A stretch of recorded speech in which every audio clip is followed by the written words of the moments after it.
Lo pernah lihat klub yang main bola kayak lagi nyetel playlist favorit lo dari awal sampai akhir? Nah, PSG bener-bener kayak DJ malam itu, semua nada pas, semua irama kena. PSG vs Atletico Madrid di Rose Bowl, Los Angeles, jadi pembuka grup B yang langsung gaspol tanpa rem. Tim asal Prancis yang sekarang makin tajir dan makin tajam abis angkat trofi Liga Champions, nunjukin ke semua penonton siapa bosnya. Mereka ngelawan Atletico Madrid yang lolos ke turnamen ini lewat jalur peringkat UEFA, ya, semacam wild card, tapi tetap aja punya nama besar. Kalau lo kira ini bakal jadi pertandingan imbang yang alot, mending lo siap-siap dikejutkan sama PSG yang main kayak lagi nge-push rank non-stop. Dari menit pertama, PSG langsung ngebombardir pertahanan Atletico. Baru juga napas 3 kali, pressing mereka udah bikin lini belakang lawan keringetan dingin.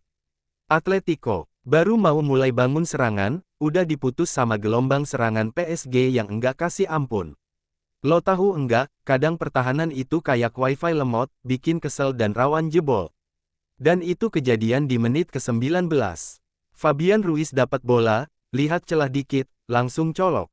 Gol, PSG unggul 1-0 dan bikin stadion gemuruh. Atletico mulai gelisah, kayak orang nyari sinyal di gunung. Serangan balik Atletico kayak kembang api yang meletus sebelum tahun baru, niatnya keren, tapi sayangnya gagal total. Beberapa kali Atletico coba bangkit, bawa bola ke depan lewat Julian Alvarez dan Antoine Griezmann.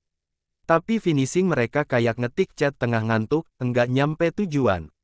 Donnarumma masih santuy, sesekali jongkok, selebihnya cuma ngelirik bola dari kejauhan. PSG tuh kayak anak kelas unggulan, enggak cuma pinter, tapi juga gaya mainnya elegan. Menit ke-45+1, sebelum wasit tiup peluit, PSG nunjukin kelasnya.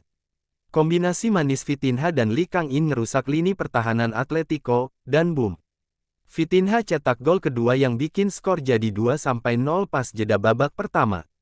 Babak kedua mulai, dan lo kira Atletico bisa bangkit. Ternyata enggak segampang itu, Ferguson. Masuk babak kedua, Atletico coba tancap gas. Tapi gas mereka kayak motor tua, cepet panas, tapi enggak jalan jauh. PSG malah makin ganas.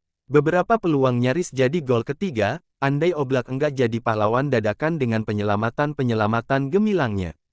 VAR datang kayak plot twist di film, bikin harapan ambyar dalam hitungan detik. Julian Alvarez sempat bikin gol buat Atletico, bikin fans mereka bersorak. Tapi VAR ngomong, "Eits, sabar dulu bro. Ternyata ada pelanggaran sebelum gol terjadi." Gagal deh. Skor tetap 2-0, dan mental Atletico makin drop. Kartu merah. Udah kayak undangan resmi buat PSG buat bikin pesta gol tambahan. Menit ke-78, Clement Lenglet ngelakuin pelanggaran yang enggak perlu. Wasit enggak pikir panjang, langsung kartu merah. Atletico main dengan 10 orang, dan PSG kayak dapat angin segar buat terus ngebantai. Seny Maluyu, nama baru yang siap viral di dunia bola. Menjelang akhir laga, Seny Maluyu nambah penderitaan Atletico lewat sepakan akurat yang bikin Oblak cuma bisa melongo. Gol ketiga buat PSG, dan suasana stadion makin panas dalam arti positif, ya. Kalau lo kira udah selesai, PSG masih punya kejutan terakhir. Waktu udah masuk tambahan, dan tiba-tiba wasit kasih penalti buat PSG. Lee Kang-in maju sebagai eksekutor, dan dingin banget. Gol keempat PSG di menit 90+7, nutup pertandingan dengan skor telak 4-0. Kalau pertandingan ini film, PSG layak dapat Oscar, skenario sempurna, akting jempolan, dan ending yang ngasih standing ovation.